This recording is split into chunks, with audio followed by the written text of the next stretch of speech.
Hey there. Welcome to the Flute 360 podcast.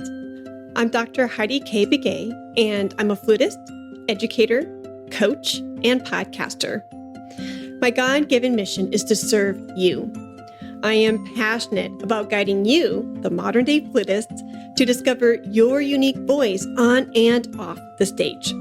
The goal of this podcast is to help you thrive, both as an artist and as a musicpreneur. Go ahead and grab your favorite tea, your notepad, and let's get to it. Today's episode is episode 311, Beyond the Practice Room, Cultivating Community and Unique Voices with Dr. Daniel Velasco.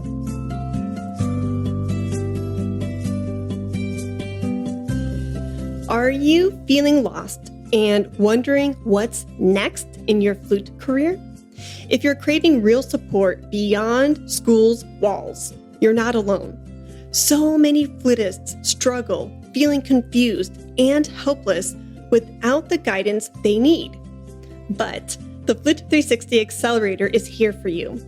Our next exclusive masterclass on Saturday, November 30th, led by the phenomenal Dr. Daniel Velasco, is your chance to ask questions, get expert feedback, and perform in a supportive, encouraging space.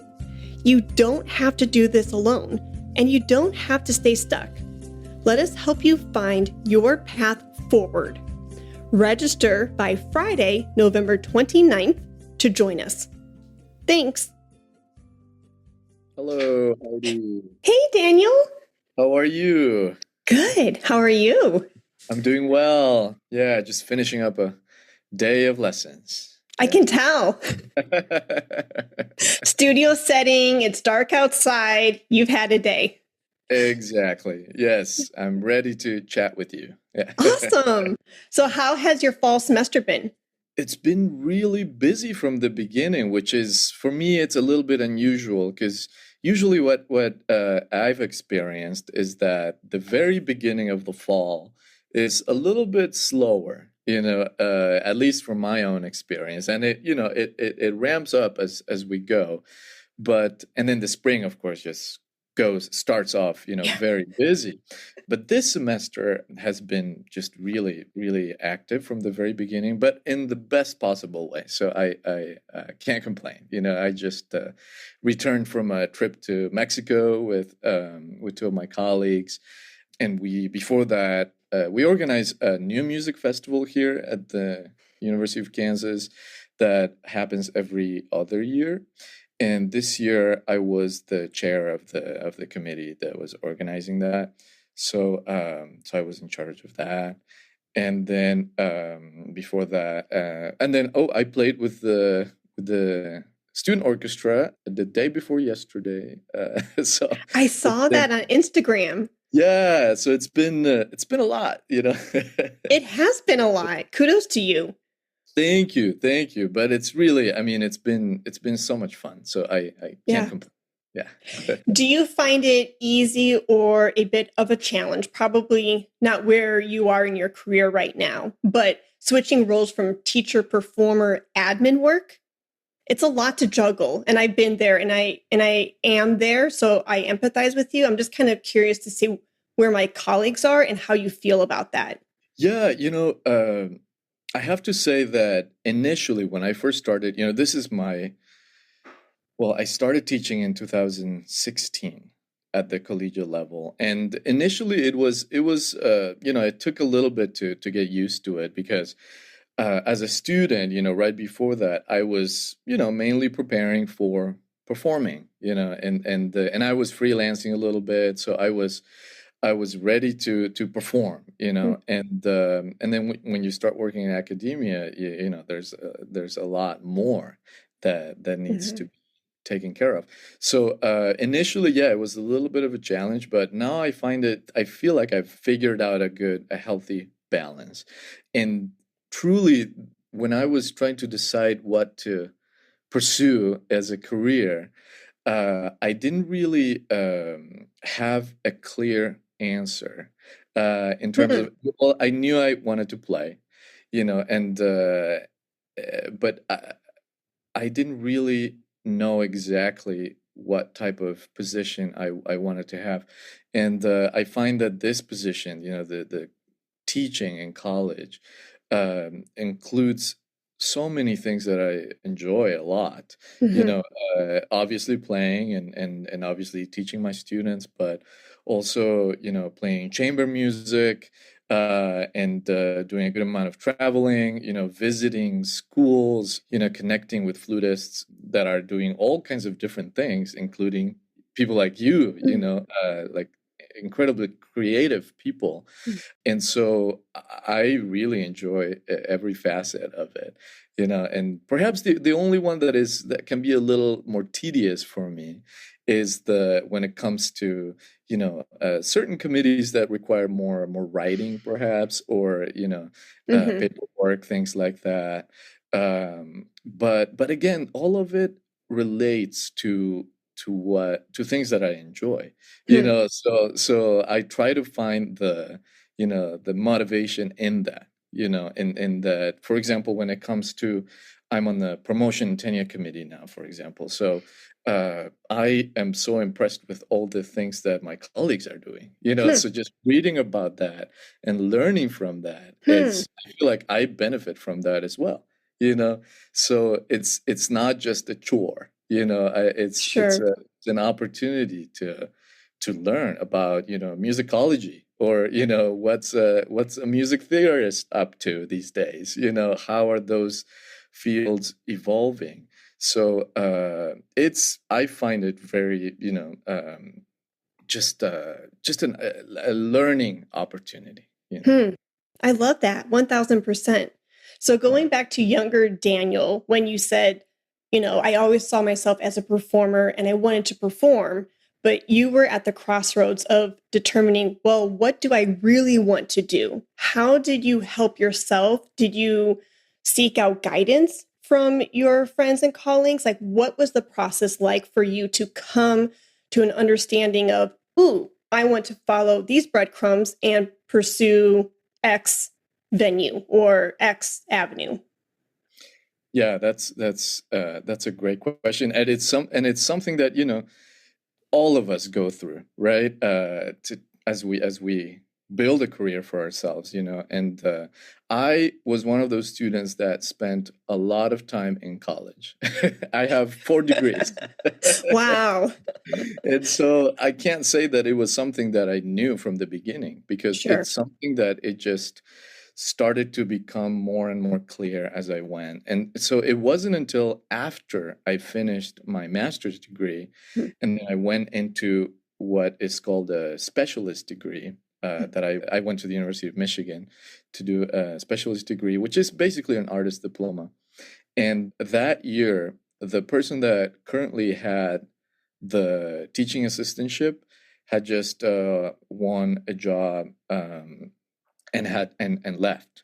So I stepped in as a teaching assistant, and and I didn't know about it until, like the month before or something. It was very last minute, and that was one of those things of, fate, that, as soon as I started doing that, teaching Hmm. non-majors at the University of Michigan, which, are, incredibly bright and very very talented, very, motivated, then I realized, oh my gosh, I really enjoy doing this. I enjoy thinking about what works for me, what I've figured out, what my Hmm. teachers have told me, and kind of putting it all together and then sharing that. Hmm. There's something very satisfying about that, and inspiring about that. So that was the first thing. And then really noticing the progress that the students were making was just so cool, and so I thought, okay, this is there's something here.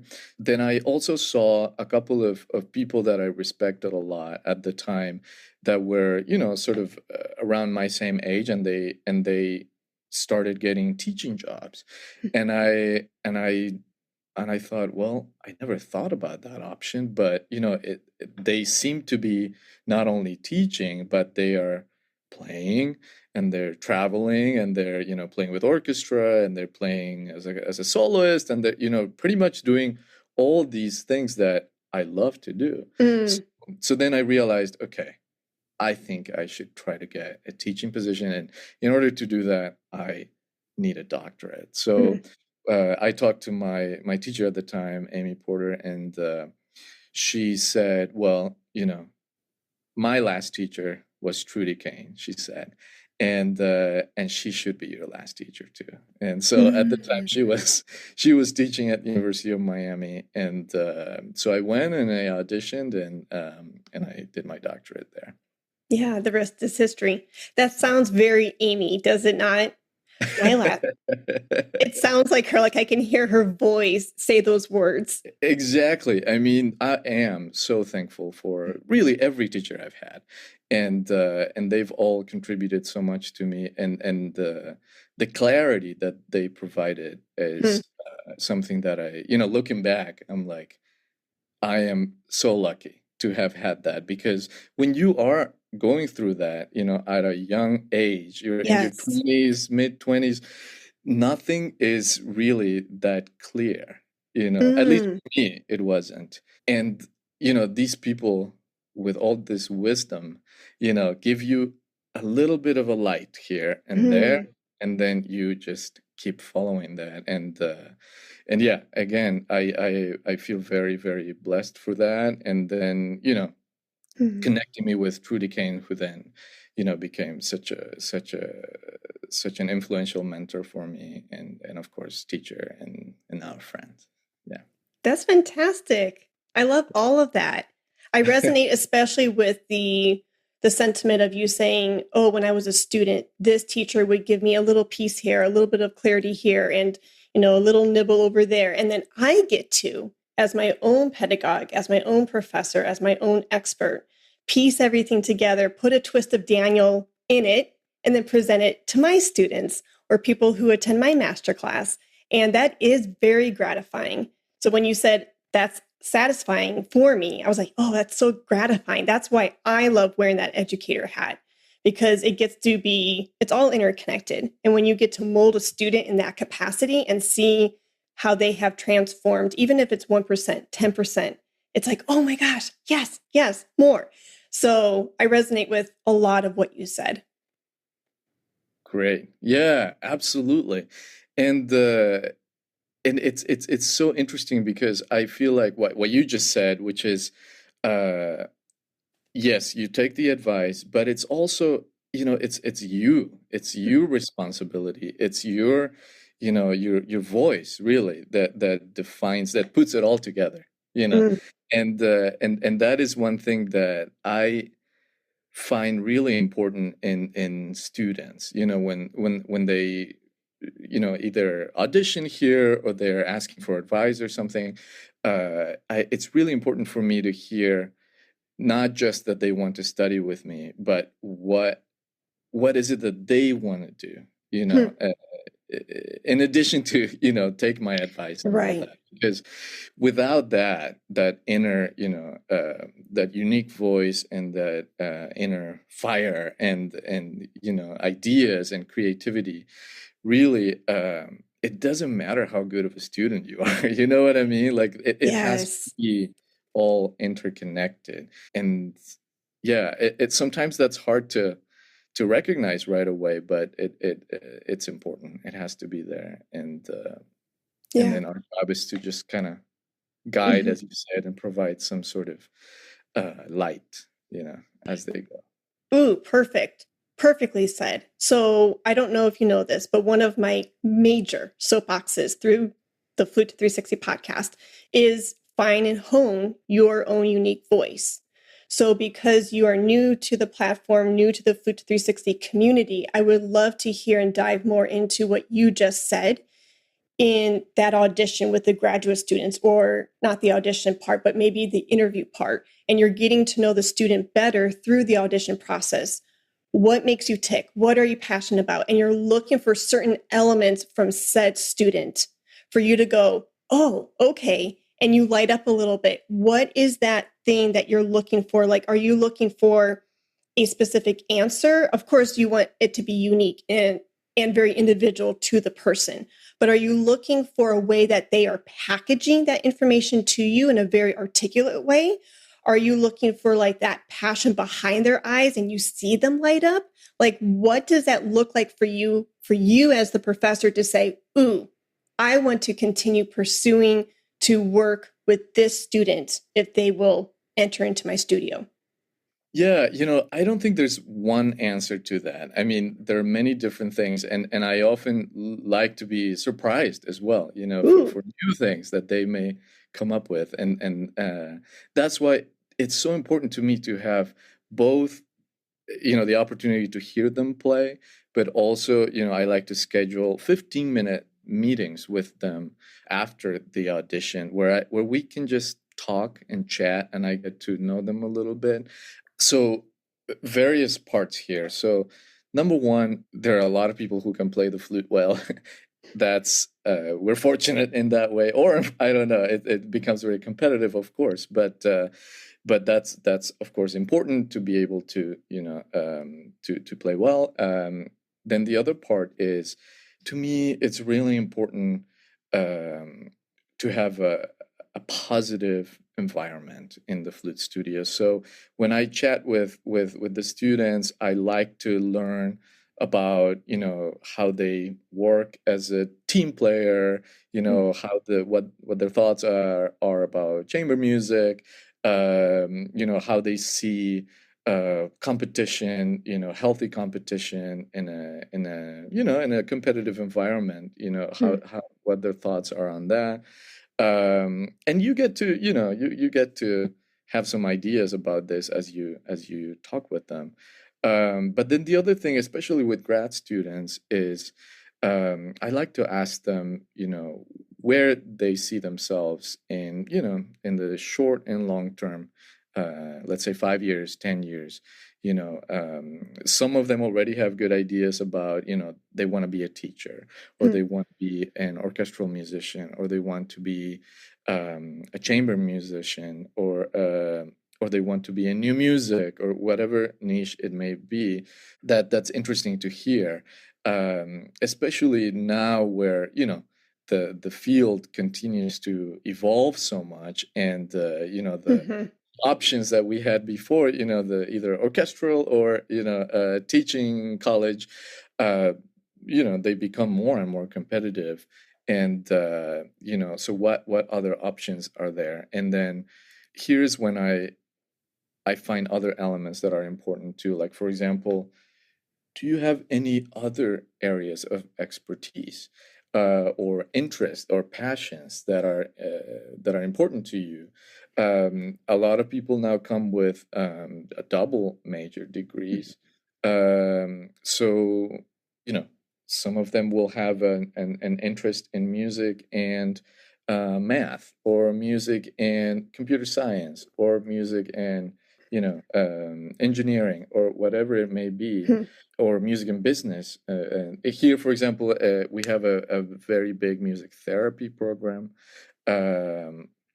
And so those things are really, really interesting to me, to see how we can perhaps make the most out of all the students' expertise, and hopefully they'll come out of the program with more and more options for employment, for a good career afterwards.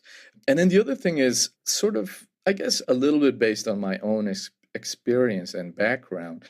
I'm from Ecuador. I grew up in Quito, and obviously I grew up in a completely different environment.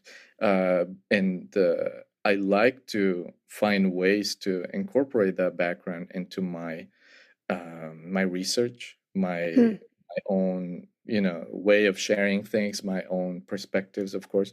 So I think that we all have a unique background, and that we can incorporate into our career and somehow, and that is what makes us unique, and that what makes us stand out, and what makes us different. So when it comes to grad students and the research, I Mm. find it really interesting to incorporate some of that in their answers.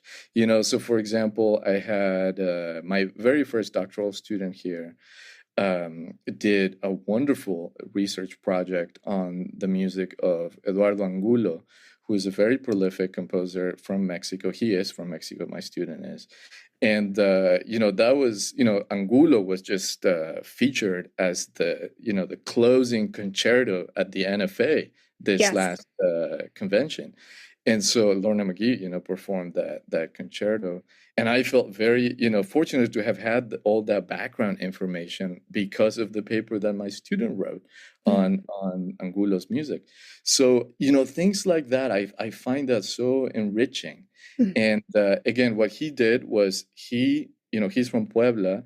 He grew up being aware of the music of Angulo. That's part of his background. And he felt like when it came to his final project, he had to, do something about this that was part of his background, but part of what he knew. And of course, he learned a lot more about it as he wrote. But those things I find incredibly valuable, Mm. and again, I feel strongly that those are the things that make you stand out as a potential college teacher, as a potential colleague, as a potential researcher, Mm. in an audition, all those things, your unique voice. So. Oh, I agree 1000%. Yes, that's why it's one of my major soapboxes through the platform, because we are all such unique individuals and uniquely designed and formed. And why not? And so, like a lot of 360ers, whether they are in my studio or the Accelerator program, or I get to work with them in a coaching session, I feel like it's two-part. I feel like the first part is having them recognize and giving them almost sometimes permission to identify that they are a unique individual, right? And just saying yes. But then the second part, I think sometimes is confidently owning it and putting it out there in a way of marketing, sharing, and owning that space of saying, yes, this is who I am, and I'm going to lead with that. So you've already illustrated beautifully the first part. The second part, I want to pick your brain a little bit more. How do you then encourage your students to show up in that authentic way and say, yes, I am this unique thumbprint. Let me show you what I've got. Let me show you who I am, and lead with that confidence.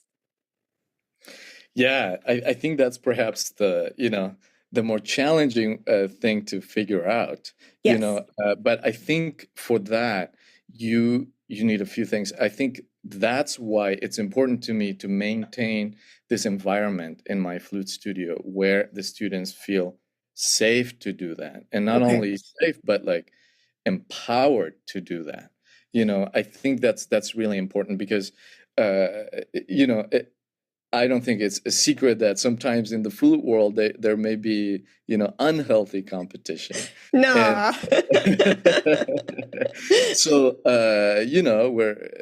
there are just so many of us, playing at a very, very high level, and so it just becomes very, very competitive, and sometimes not our best instincts will flourish a little bit. Mm. So I am completely aware of it, and in parts of my career maybe also guilty of it. I have to Mhm. recognize that. And so it is so important to me to create this environment where we are encouraging and we are Mm. empowering.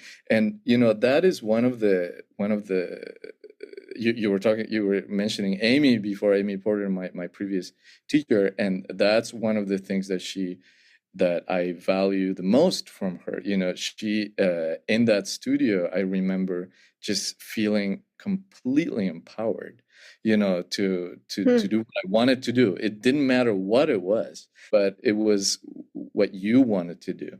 And I remember from the class when I was there, I mean, so many people went on to achieve exceptional careers, and so there's something to be said about that, where you just you truly believe in the students, and their background, and that, they're there where, in this studio because they have something to say, Mm, and they know that, and they feel encouraged to do that. And then, the other part of it is providing some resources that they may use to enhance those things, like finding grants, finding ways to support their goals and their dreams. And we're fortunate here that this is a research one institution where we there are multiple ways to support, traveling mm, to a competition where you've been selected, or research grants, or there's an international student center, international travel grants, things mm, like that, where you can find ways to support your research. The other way that I try to help my students is through just using the network that I have been able to create myself, and putting that, making that available to them through me, mm. and just trying to find ways to do that. Like, for example, I have a student that just became a global scholar here at KU, and we've been trying to figure out things in which that would allow him to take advantage of this position that he now has. So he's interested in perhaps studying in Europe, Mm.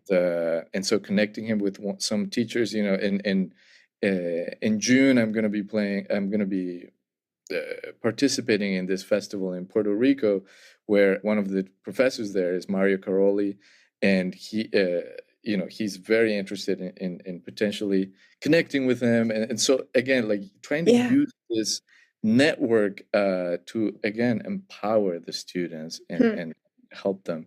So I think it's just there's not one way of doing it. I think it's just multiple avenues that need to be explored, and all sort of parting from this idea of having the right environment for these ideas to Mm. flourish. Yeah. Hmm. Yes, I completely agree. And you've actually answered already the fourth question that was on our list today for my 360 listener. And that was, how do you connect with like-minded flutists? And you just said it. You nailed it right on the head. And you said, there's not one way to do that. So it sounds like, as I'm piecing together or pulling out different segments of your answer, you mentioned festivals and being a guest artist, so this international stage or national stage, festivals, conferences, social media, right? There's so many ways you can do this and foster your own network. And I think I already know the answer, because already just your heart and just your spirit of how you've acknowledged past teachers and how you learn from colleagues and how you learn from students. From what I'm gathering from you and your personality, you're a very community centered person. That's what I see from this conversation. So, how do you foster that network? How do you pull the right people into your orbit? Because a lot of 360ers, I empathize with them. And maybe it's because I'm the social butterfly and knocking on people's doors is not a problem. I will pull you in and I'll keep pulling you in until you're in. And so, I think knocking on the door or picking up the phone or sending that text or email sometimes can be very intimidating. So, what would you say to that flutist who finds themselves in that space of going, oh, I really want to reach out to Dr. Velasco. I really want to knock on his door, but who am I? So what are the thoughts around that? Yeah, I was that person. I Okay. was certainly that person. I am not like you. I am very shy. I am less shy now than I used to be, but I was, extremely shy as a kid. I would, a lot of people would think that uh, I was angry all the time, but the reality is that I was just shy, very, very Okay. shy. So that's been something for me to work on. But Okay. I have to say, this idea of community that you mentioned has been so important to me from a very early age, and that is something that I try to create for my students as well. So when I was a kid, I grew up, as I said before, in Quito, in Ecuador, and there is still an international flute festival there that happens every year, and I grew up attending that festival, being aware of that festival. I remember first just attending. My mom would take me to the concerts, and I was, I don't know, 6, 7, Hmm. 8. I was really little, and I just remember like being so impressed by these these people's playing and their stage presence, and there used to be this the flute choir that was kind of a big feature of the festival. And one time I think I was like 10 or 11 or something like that. And then my teacher told me, I think that you can be part of the flute choir this year. And I was so happy. I could not believe that I would finally be part of the flute choir. I was playing seventh flute or whatever it was. But, I from that moment, I just felt like I was part of this, Hmm. and and I would keep going back every year, and like being so excited about it every single year. I would see my friends there. I would see my teachers, connecting Hmm. with other teachers from all over the world, and having this community, of people coming together, making music, loving the flute. And that is part of the reasons why I, eventually wanted to take this, professionally. So I just find so much value there. Um, and obviously here I'm not, my students are not 8 or 9 or 10, but I can still, provide some kind of community in Hmm. through the guest artists that we have here, that we can bring. We have a flute day that we do every year. We also have a flute association in Kansas City that does events regularly. We try to put together things. We started a community flute choir a couple of years ago, and to combine, the community of flutists here in Lawrence, as well as the students and also non music majors in the KU community that love the flute and want a chance to perform. So yeah, those are some of the ways where Hmm. I've been able to create a community, and again, help the students get a sense of, this is what we love. We love the instrument. There's a lot of wonderful literature out there. This is our opportunity to come Hmm. together and to share. And I also find that to be a good opportunity for my grad students to get some leadership opportunities, or, conducting or organizing, or, logistics, whatever it may be. Also to learn about budgets and grants and managing, the money that we have. Sponsors. Sponsors, exactly. Working with repair people, brands, whatever it may be. Then they start creating their own networks through Hmm. these events as well, and just finding that exposure, Hmm. to the community. And I think that's been valuable. I have a student that just was hired at Burkhardt, for example, through these kind of networking Hmm. events. So you just never know where things may lead. But relying on this community, on this network, I think it's a wonderful place to start. Yeah. Well, congratulations to you and to your student on the job through Burkhardt. How wonderful. Yeah, no, she's thrilled, and I'm thrilled Yeah. for her. Yeah. Oh, fantastic. I loved what you said earlier. And you said, in terms of community and making those relationships, you said, I get to be a part of this. And that was a very beautiful reminder, even for me, when I, as a mentor, instructor, coach people into knocking on that door, and networking doesn't have to be this sleazy thing, but it can be really this authentic, genuine thing that we do. It's a good reminder to remind that person as they are building that skill, just like you, remember that win-win. Remember what you're aiming for. Remember the feeling. Remember how you can contribute to the community. Remember, like, oh my gosh, I get to be a part of this. I get to be a part of something maybe that's even bigger than myself. And I think maybe we forget that. I know I can easily fall into that where it's like, oh my gosh, maybe in somebody's mind, it's more of a numbers game or how many texts they can send. But there's a real person behind that door. There's a real person behind that email.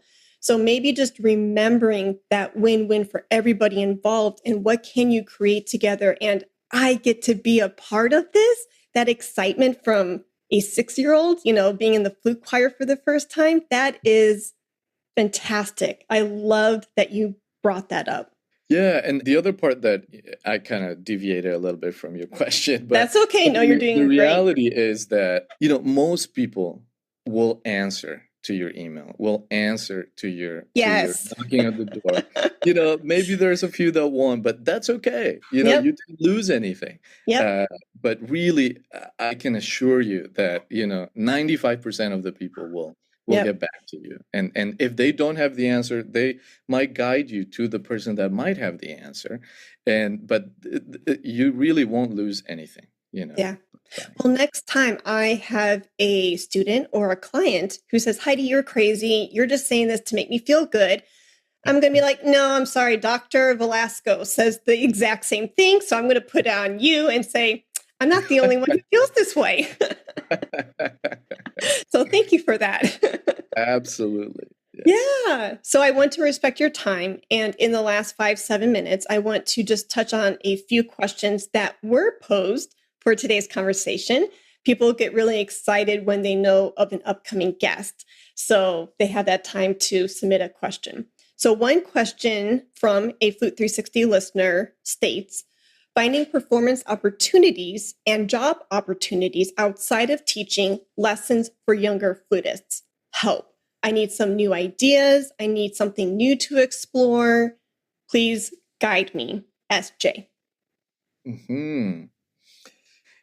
I would try to fall back on your strengths that are, of course, as a flutist, but also, are there any other things that you feel very strongly about? For example, are you a good arranger? Do you love chamber music? What other strengths do you have? Do you like conducting? Do you like doubling? Do you have maybe skills on other things as well? And seeing if you can branch out like that, really using your strengths, all of your strengths. I'm sure that, you are a wonderful flutist, but you probably have other talents as well.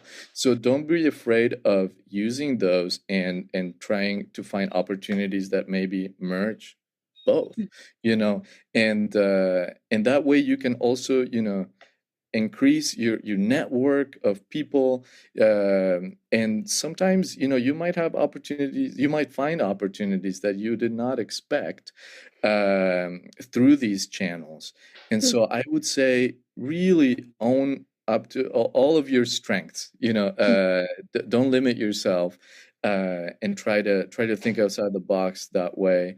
Now with technology, there are a lot of other things to explore. So some people sometimes pose the question, how do you deal with all the challenges of the competition these days, and less and less jobs, which of course it's true. But at the same time, I like to think about not only the challenges but also the opportunities. Like, for example, when I was younger, there wasn't, a podcast. Yeah. There wasn't Zoom. When I was younger, there wasn't a podcast either. Exactly. So there wasn't all this social media that, of course, has some not great things, but also wonderful opportunities. So let's see how we can make the most out of this. Out of the new opportunities that we have now. Yes, there are challenges, but let's also try to look at the opportunities here, and so really try to look at the options that we have here and see if we can find new opportunities for ourselves. I love that, and it's a great reminder for myself and for other people. Just that sentiment, new opportunities. I think that's where, like, possibly creative artists, we maybe sometimes compartmentalize our talents and our creativity over here in the flute world. We are already such creatives when it comes to tone color and different articulation choices and how to phrase things and balancing with chamber musicians, right? All day long. We can do that all day long. But what I encourage people to do is think outside the box, or more or less use those skills from your flute practicing and the flute stage over into these business new opportunities, because you can think outside the box of how you want to create that light blue color versus a gray color versus a bright red color in your sound all day long. Take that same skill set and get outside the box and ask yourself, how can I be curious? How can I invent or reinvent myself in these different ways using my strengths? Yes, here is a challenge, but I see challenges on my score all the time. How do I overcome those challenges, right? So bringing it over here into monetary, creative, financial opportunities, think outside the box and think about, like, how can I make something from nothing? How can I show up using my strengths and get paid to do so and serve my community at the same time? Exactly. You said it much better than I did. Oh, you're But sweet. yeah, that's the point. That's exactly the point. Absolutely.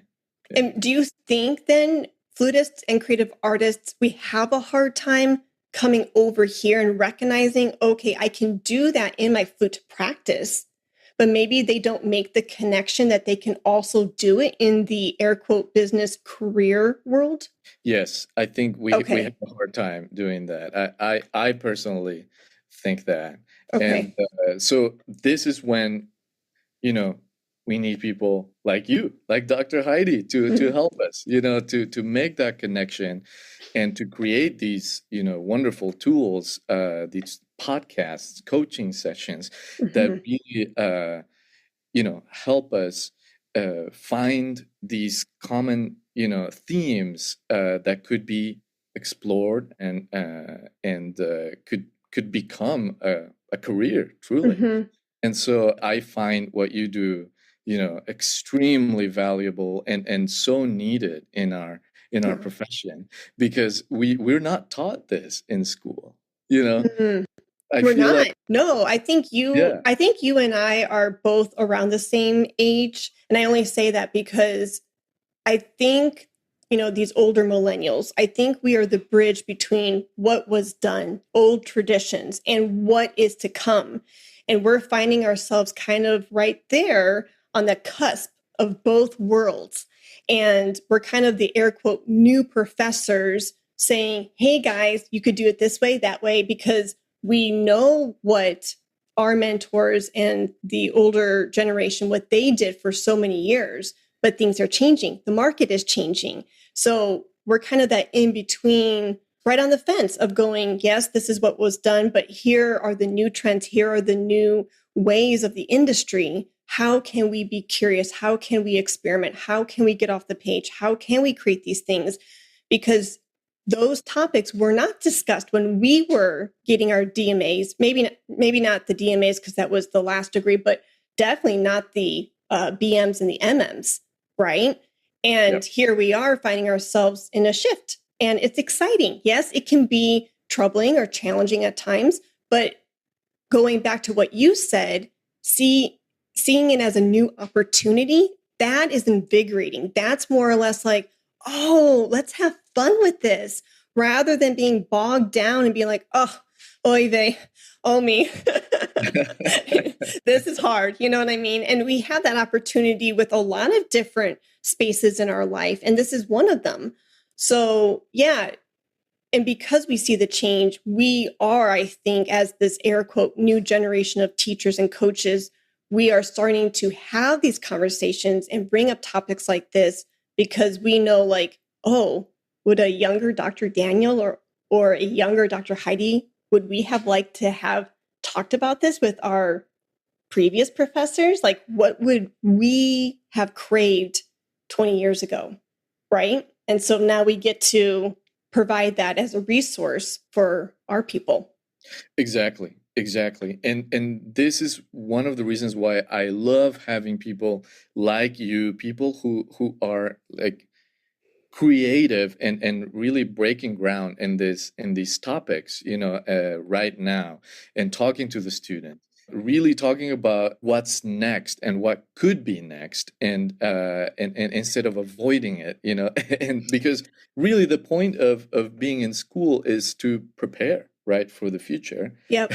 And so in order to do that, we have to talk about it. We have to recognize the reality of what it's like right now, and then tackling it. So there are, of course, many answers that I don't have, because at the end of the day, I am I'm a college teacher. And so and that is my job, and that is what I do full time. And at the same time, I recognize that there are many other people like you, like others who are being extremely creative with their careers and extremely successful, and they're helping a lot of people.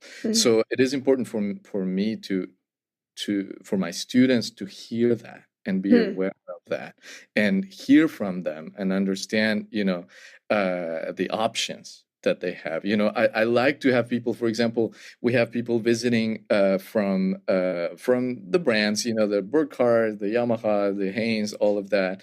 And a lot of the people that work for these companies, they were in school, like with me, we were classmates and things like that, and they are leading wonderful careers, in they're traveling the world, they're talking to students, meeting so many people, and they perhaps didn't think that would be their path, when they were in conservatory and college, and they are extremely happy in their careers. So again, another thing I love to, when they come to show their instruments, of course we try their instruments and everything, but we have a conversation. We like, tell us about your background, tell us where did you go to school, and how did this path happen for you. Really, people that are doing repair now, for example, Adam Workman, is a wonderful role model for really the flute community,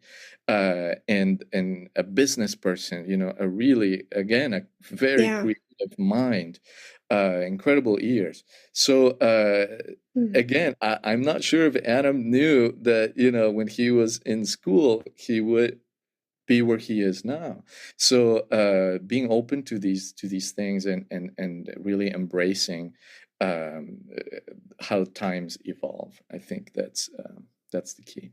Well, a huge thank you from the people who are on those untraditional paths like myself. Thank you for somebody who's in the institution, who's in academia, recognizing the Adam Workmans and the other musicpreneurs out there and saying, hey, let's talk to the Adams. Let's talk to the Carolyn Nesbaums. Let's talk to Corinne Smith at Haynes, who has a DNA in flute performance, but now she's head of sales and marketing through Haynes.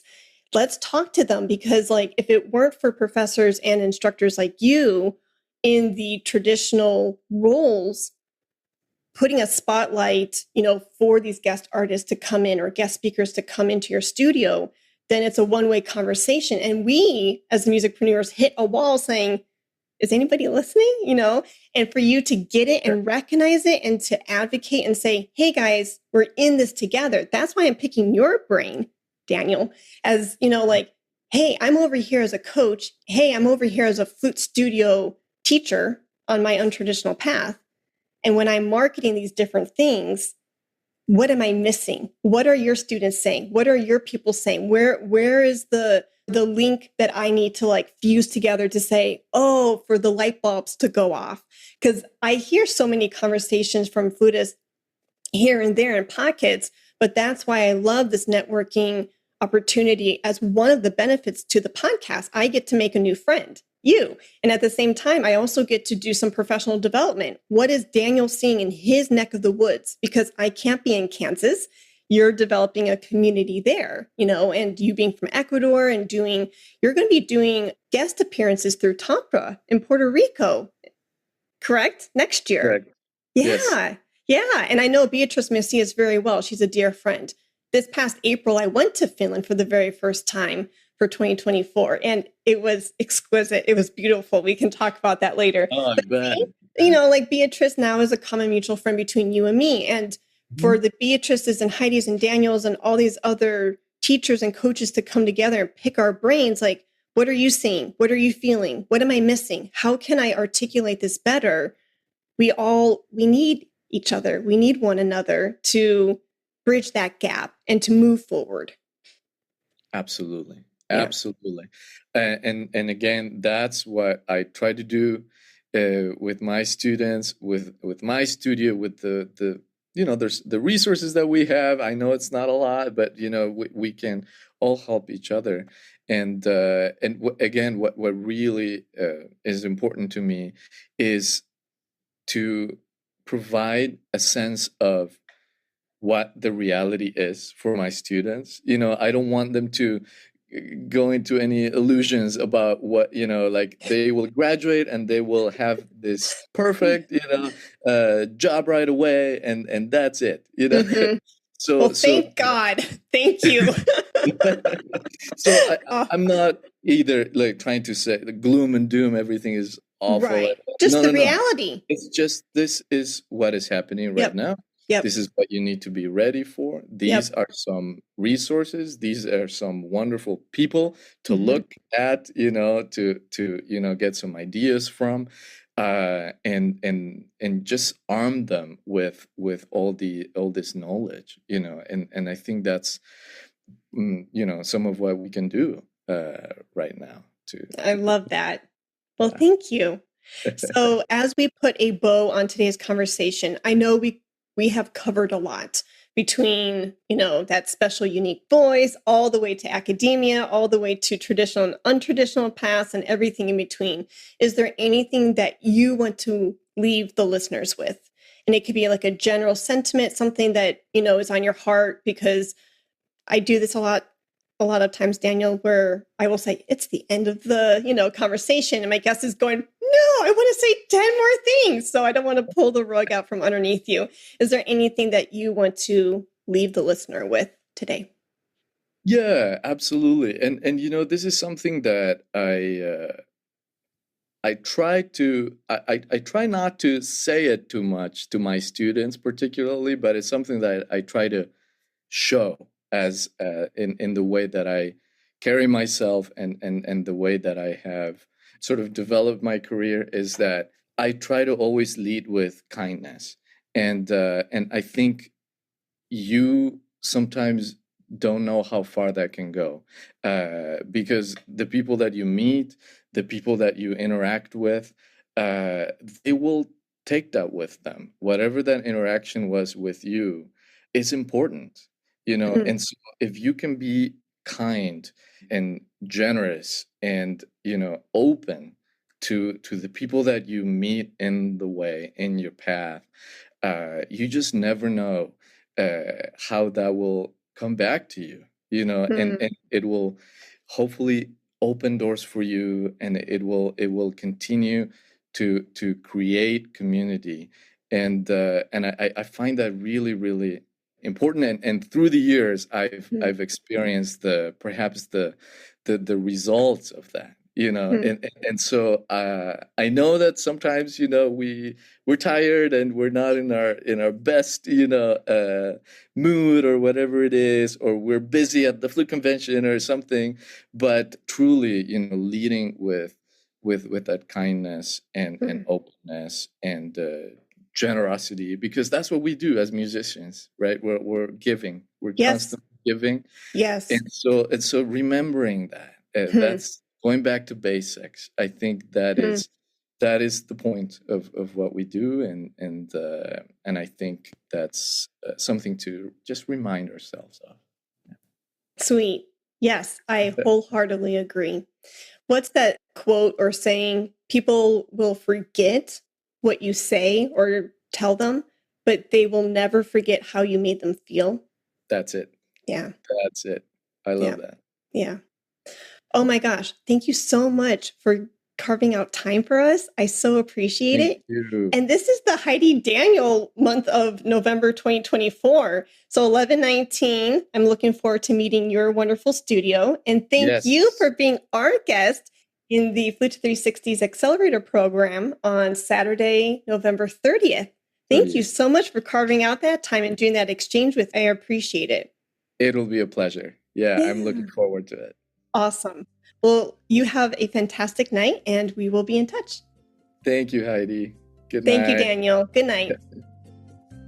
Thank you for listening to the Flute 360 podcast. Please go to heidikbegay.com/contact and let's connect. If you need guidance in terms of your musical career, please do not hesitate to reach out. I have been helping musicians for years navigate their careers, and I would love to help you do the same. Let me help you find your unique voice on and off the stage today. Schedule a 15-minute discovery call to see how I can help you. Please go to heidikbegay.com/contact or calendly.com/heidikbegay and let's chat. The links are in the show notes below. Talk to you soon. Let's talk about flute.